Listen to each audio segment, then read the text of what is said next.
Assalamualaikum warahmatullahi wabarakatuh. Salam jumpa kembali dengan channel kami Indonesia Bertanam atau website kami indonesiabertanam.com.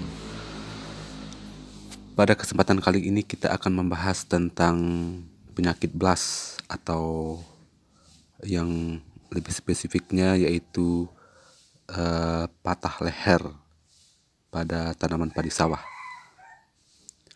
Sebagaimana kita ketahui, di Indonesia itu penyakit blast awalnya menjadi penyakit penting di padi gogo. Tetapi kemudian penyakit blast juga menjadi penyakit penting pada padi sawah.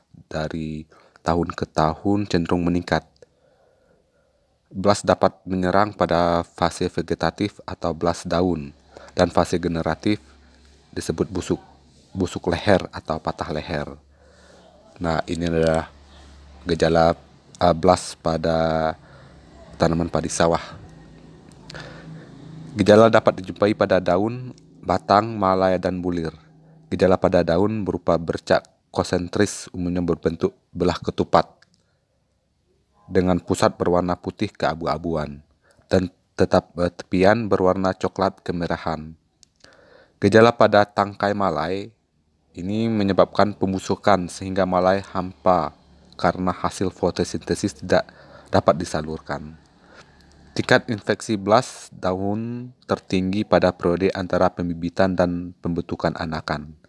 Setelah itu tingkat serangan mulai menurun karena daun yang tua relatif tahan pada masa pembentukan malai.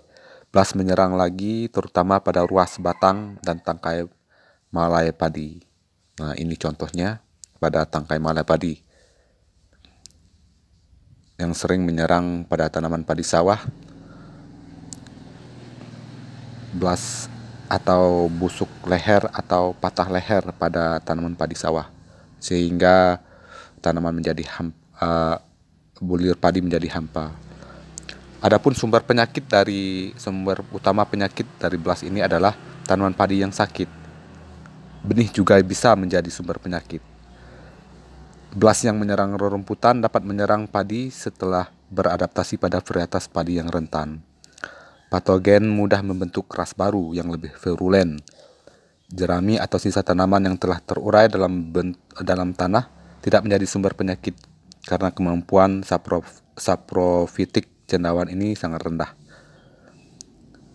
Adapun cara penularannya dapat melalui angin dan percikan air. Cendawan membentuk periode embun minimal 5 jam untuk bisa berkecambah dan menginfeksi jaringan tanaman. Suhu optimum untuk berkecambah spora ini yaitu antara 25 sampai 28 derajat Celcius. Secara umum blast akan menyerang dalam kondisi cuaca kering dan perbedaan suhu siang dan malam yang cukup tinggi sehingga periode embun lebih lama.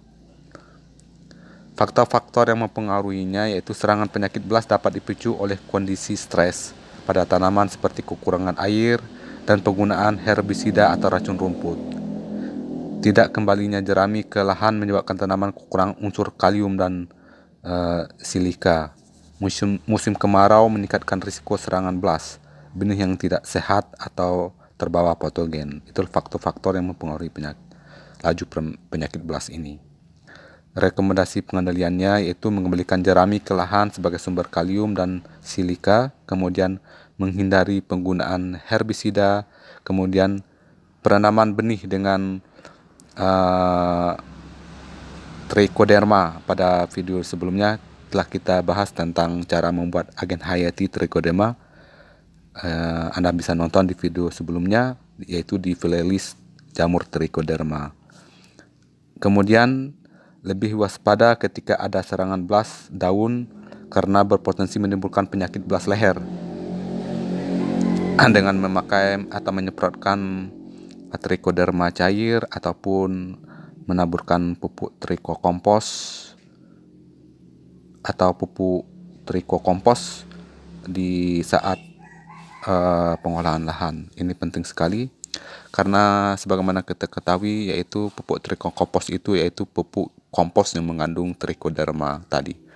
Trichoderma ini adalah jenis agen hayati yang dapat mengendalikan penyakit-penyakit yang disebabkan oleh jamur pada tanaman. Trichoderma ini adalah jenis jamur yang bisa melawan secara alami jamur-jamur patogen penyebab penyakit pada tanaman. Ini penting sekali diaplikasikan.